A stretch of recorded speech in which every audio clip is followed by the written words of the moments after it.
بسم اللہ الرحمن الرحیم۔ السلام علیکم ورحمۃ اللہ وبرکاتہ۔ سامعین محترم، امید ہے سب احباب خیر عافیت سے ہوں گے۔ اللہ رب العزت سب کو سلامت رکھے۔ اس سے پہلے ہم نے سبعۃ احرف کی تفصیل کے اندر پڑھا تھا کہ سبعۃ احرف سے مراد 7 قراءات نہیں ہے بلکہ 7 قسم کے تغیرات ہیں۔ قراءات کا اختلاف جتنا بھی ہو وہ انہی 7 تغیرات کے اوپر ہی مشتمل ہوتا ہے، اس سے باہر نہیں ہوتا۔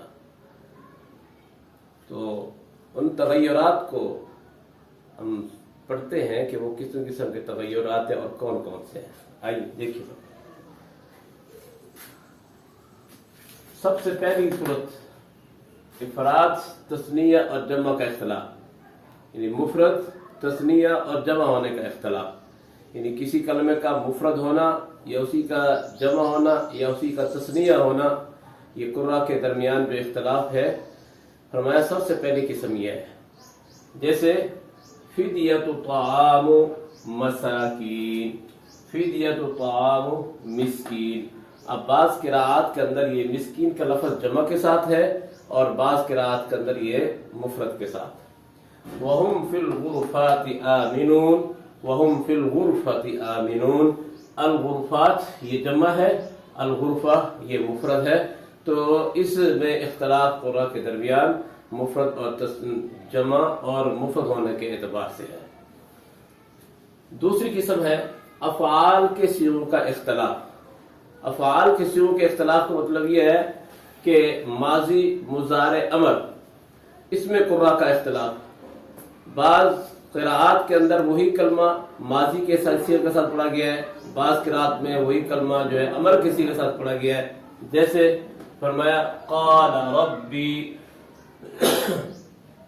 اور قر ربی۔ اب بعض قراءات کے اندر قال صیغہ ماضی کے ساتھ پڑھا گیا ہے اور بعض قراءات کے اندر یہ صیغہ امر کے ساتھ قر ربی کے ساتھ پڑھا گیا ہے۔ اسی طرح تطوع خیرا، یتطوع خیرا۔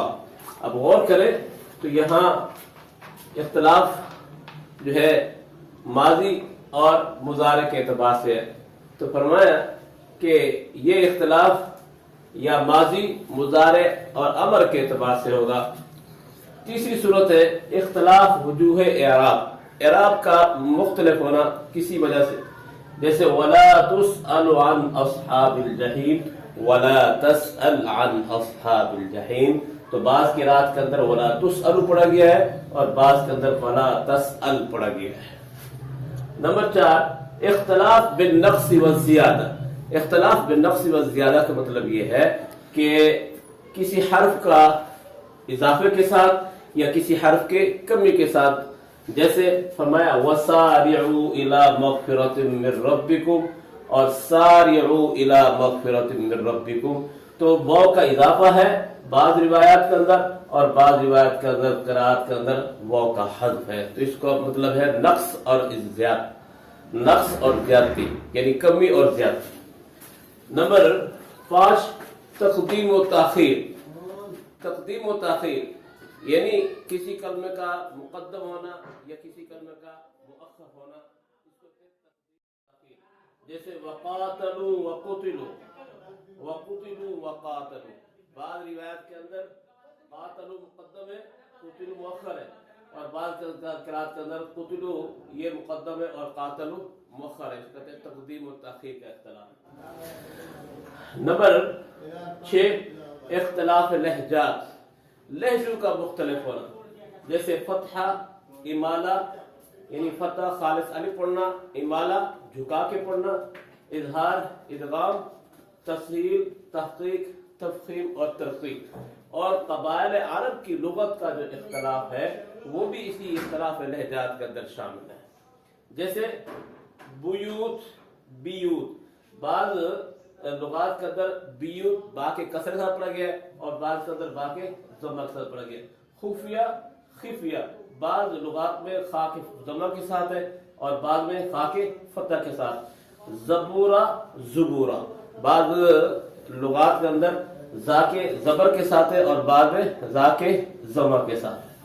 نمبر 7 تذکیر و تانیث، افعال کے اندر تذکیر و تانیث کا اختلاف، یعنی افعال کے اندر جو کلمات ہے اس میں اس کو مذکر پڑھنا یا مؤنث پڑھنا.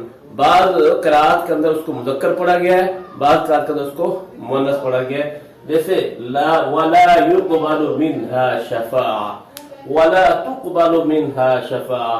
بعض روایات قرآت کے اندر یہ مذکر کے ساتھ پڑھا گیا ہے اور بعض روایات کے اندر یہ مؤنث کے ساتھ پڑھا گیا ہے. تو اختلاف تذکیر و تانیث یعنی مذکر اور مؤنث ہونے کا اختلاف. تو قراءات جتنی بھی ہوں، 7 قراءت ہوں یا 10 قراءت ہوں، یہ تمام قراءت کا جو اختلاف کے جو دار و مدار ہے وہ انہی 7 قسم کے تغیرات کے اوپر ہے. اگر یہ تغیرات آپ کو سمجھ آ جائیں گے تو آگے قراءت کا اختلاف بھی سمجھنا آسان ہو جائے گا. اللہ رب العزت آپ کو اور مجھے صحیح معنی پڑھنے پڑھانے کے اوپر ہمیں متوجہ کرنے کی توفیق عطا فرمائے. السلام علیکم ورحمۃ اللہ.